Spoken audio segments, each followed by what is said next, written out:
سلام متاثرین کے کیمپ میں تھا تو وہاں پہ کچھ ساتھی یہ بات کر رہے تھے کہ یہ عذاب ہے، رات بھی بارش ہو رہی تھی.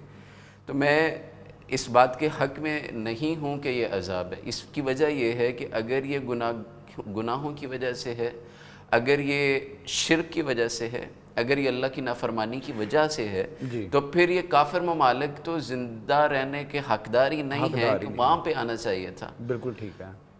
اللہ کہتا ہے قرآن کریم کے اندر 21ویں پارے میں ظہر الفساد فی البر والبحر بما کسبت ایدی الناس، کہ اللہ نے جو وجہ بیان کی ہے خشکی اور تری کے اوپر، فساد کی، سیلاب کی، آفت کی، مصیبت کی، اس میں کہا کہ یہ انسان کے اپنے ہاتھوں کی کمائی ہے، یہ انسان کی اپنی وجہ سے ہے.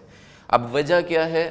اسباب پہ جب ہم غور کریں گے تو کئی ساری وجوہات ملیں گی، لیکن سردست کہا یہ جا رہا ہے کہ ایک طبقہ ہے جو یہ کہہ رہا ہے کہ کلاؤڈ برسٹ ہوا، اور میں یہ سمجھتا ہوں کہ یہ ایک ایسی اصطلاح ہے جو ہمارے جو ذمہ دار ہیں، جو بڑے ہیں، ان کی جو بدعمالیاں ہیں، ان کی جو کرپشن ہے، اس کے اوپر پردہ ڈالنے والی بات ہے. اچھا یہ وہ ٹرم ہے جو اپنے پردے کے لیے استعمال کی جا رہی ہے.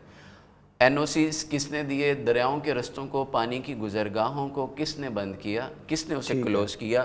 ان رستوں کے اوپر گھروں کی تعمیر کی یا ہوٹلز کی تعمیر کی اجازت کس نے دی؟ بالکل صحیح ہے. سب سے پہلی بات تو یہ ہے کہ یہ کام کیوں کیا گیا. دوسری بات، کہا جاتا ہے کہ جناب اسباب پہ غور کریں تو کہا جاتا ہے کہ یہ سارا جو سیلاب ہے یہ کلائمیٹ چینج ہے جس کی وجہ سے یہ ہوا.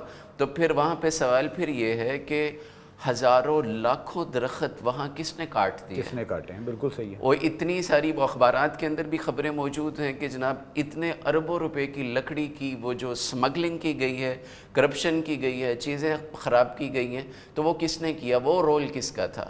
یہاں پہ شاپنگ بیگ کے اوپر تو پابندی لگ جاتی ہے جی، پلاسٹک کا ہے، لگنی چاہیے، ضرور ایس او پیز پہ عمل ہونا چاہیے، لیکن اصل جو ایٹماسفیئر کو سہولت دیتا ہے، جو اس کو مینٹین رکھتا ہے، وہ اللہ تبارک و تعالیٰ نے نائٹروجن، آکسیجن اور دیگر گیسز کا جو ایک سبب اور چیزیں بنائی ہیں، کاربن کا ایک سائیکل جو رکھا ہے، اس کی چین کو خراب کرنے میں انسان نے خود اپنے ہاتھوں کے ساتھ یا اپنے لالچ کی وجہ سے یا اپنی جو پاس آسائشیں اور نعمتیں ہیں ان کو اکٹھا کرنے کی وجہ سے یہ کیا ہے.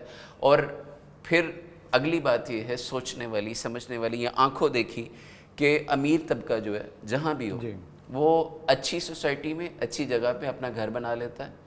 جو غریب طبقہ ہے، جس کی جمع پونجی تھوڑی ہے، جس کے پاس کمائی کے ریسورسز اتنے نہیں ہیں، جو اتنا زیادہ پڑھا لکھا نہیں ہے، جس کی اتنی اپروچ نہیں ہے، اس بیچارے کو جہاں جگہ ملے گی جہاں پہ اس کو کوئی پوچھنے والا نہ ہوگا تو وہ وہاں پہ اپنا جھونپڑا، اپنی جو بھی اس کی چار دیواری ہوگی وہ قائم اپنی کرنے کی، استطاعت کے مطابق وہ گھر بنائے گا اور بالکل وہ قائم کرنے کی کوشش کرے گا.